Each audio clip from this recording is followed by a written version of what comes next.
The Beef Market Update with Dan Dunford on RealAgriculture.com is brought to you by AFSC's Cattle Price Insurance Program, Haney Farms, and Gateway Livestock Exchange.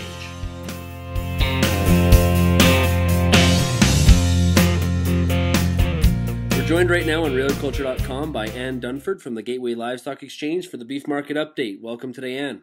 Hi, Sean. And since we talked last week, the fat market has been strong.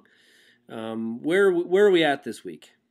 Well, actually, markets yesterday, as trade got developed on the steer and heifer side of the fat market, was higher to the tune of about $1 to $2 draft, and that also, of course, showed up in the live cattle market.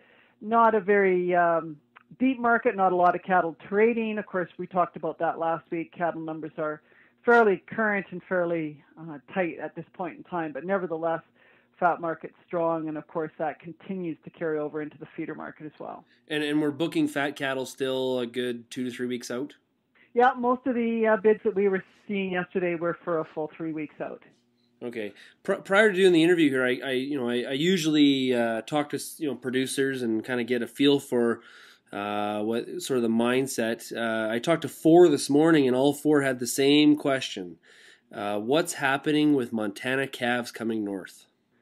Well, and good question. I think we talked about, and we have over the last several weeks talked about how narrow the feeder cattle basis is. So that's basically the difference, the spread between our local feeder price on whatever category of feeder animal you want to talk about, whether you're talking about an 8, a 7, a 6, or a 5, and the spread between here and the U.S. in Canadian dollars. And the spread has gotten extremely narrow. There was of course, the last couple of weeks it's been close to even, whereas normally we'll see feeder cattle prices here in Western Canada, at least kind of the freight away, or the export costs and freight away from whatever U.S. market we might be talking about, whether we're talking about Nebraska or Washington. So with it kind of reversing, we're back into a scenario for the first time really since 2003 where we could technically say that Montana feeder cattle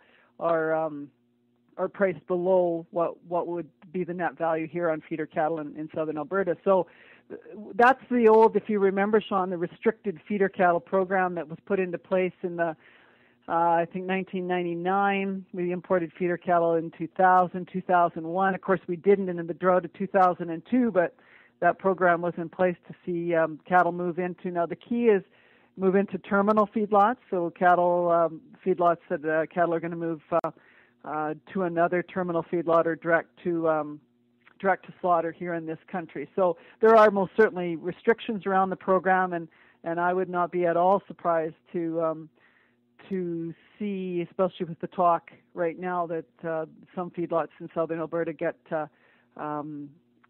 whether they have to be reinstituted with CFIA as a restricted terminal feedlot or whatever, but at least get that ball in play that they could be ready to receive Montana feeder cattle if markets warrant.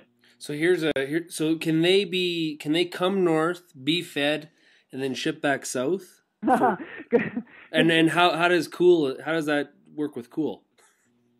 Well, and again, remember the in Western Canada, the packing plants that we are accessing in Washington State and in Utah have basically allowed cool to work within their system, i.e. Blending and calling the cattle from Canada label B cattle blended with their cattle. So they've allowed it to work in that part of the U.S. Of course, in other areas of the U.S., there hasn't been enough of a Canadian supply for packers to warrant bringing in very many Canadians. As a result, we've moved very few fat cattle into, say, the state of Nebraska compared to what we would have done before cool. So it depends on where you are. I'm not sure what would happen in that regard. I suspect, and again, I'm not sure, Sean, but I suspect those cattle would be considered fed in cattle, and they wouldn't be origin of Canada, but they would, part of the equation would be fed in Canada. So are we talking about a lot of cattle that could potentially come north? or is this just, is this actually going to have an impact on our feeder cattle market here? I don't, at this point in time, it's just something that, we've heard talk about in the countryside and haven't seen anything yet moving along. And of course, anytime you get border restrictions and programs in place, they tend to take some time to really come to fruition. So we'll see what transposes. Again, is there enough to make a big difference here from a price perspective? My gut reaction right at this point in time, given the current strength on this feeder market, would be no, very little. But again, as we get into 2011 and typically see more movement of the backgrounded cattle versus fresh ranch calves, which of course are not tend to take the move that kind of distance as well. So we tend to see more trade of feeder cattle in the early part of a new year versus at this time of year. But again, we'll keep an eye on it and see what happens as we keep talking over the next few weeks. Perfect. Let's jump back to the domestic feeder cattle situation. We're starting to get some snow. We're starting to get some cold nights. I heard Regina is either last night or tonight is supposed to get like minus 15. Are we going to see an increased supply of feeder cattle coming to the market? Well, good comment. I mean, last week was our first big week in both provinces, Alberta and Saskatchewan, in regards to big volumes. Alberta, through auction market, 72,000 head of feeder cattle, and Saskatchewan, 23,000 head, which were both well above previous week and the highest week and higher than the same weeks that we saw back in the same week of 2009. So the run is finally on, and on in a big way. This kind of weather, of course, does tend to bring numbers to town, barring snow conditions that might stop some movement, and I hear that was part of the case up in the areas east of Saskatoon earlier this week. But nevertheless, we'll see cattle come to town. Will as many come to town given the kind of forage and feed supplies out there? I think that's the bottom line, that at the end of the day, we're going to call this fall's calf run smaller than last fall, simply because I do think you're going to see more stay in first hands a little bit longer, possibly into the new year. Well, and with the strength of the calf price that we have right now, I would divide, for the feeders I talk to, I would divide them into two groups. One is the cautiously optimistic, confident group that we're placing cattle, we're gonna be okay. And then I have the sort of what I call the deer in the headlights group, the ones that don't really know what we're supposed to do. Should I be buying? Should I be waiting? Should I just be getting custom cattle in my lot? And so I guess the question on those people's minds is, with an increased volume coming to the market of feeder cattle, can we maintain these high prices? Well, again, supply and demand from a sheer supply argument would suggest no, but demand has been solid, very solid.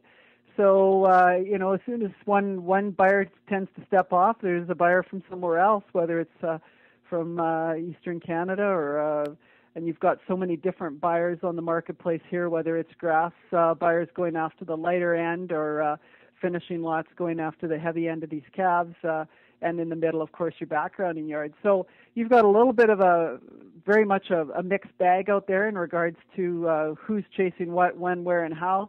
But the bottom line is we're into November next week, and granted, a bigger supply does tend to bring prices off historically, but are we going to have a big enough supply to see that happen, given how small September and October have been? So I think you could argue most certainly prices stay very strong. Do they stay absolutely as strong as today? Maybe not.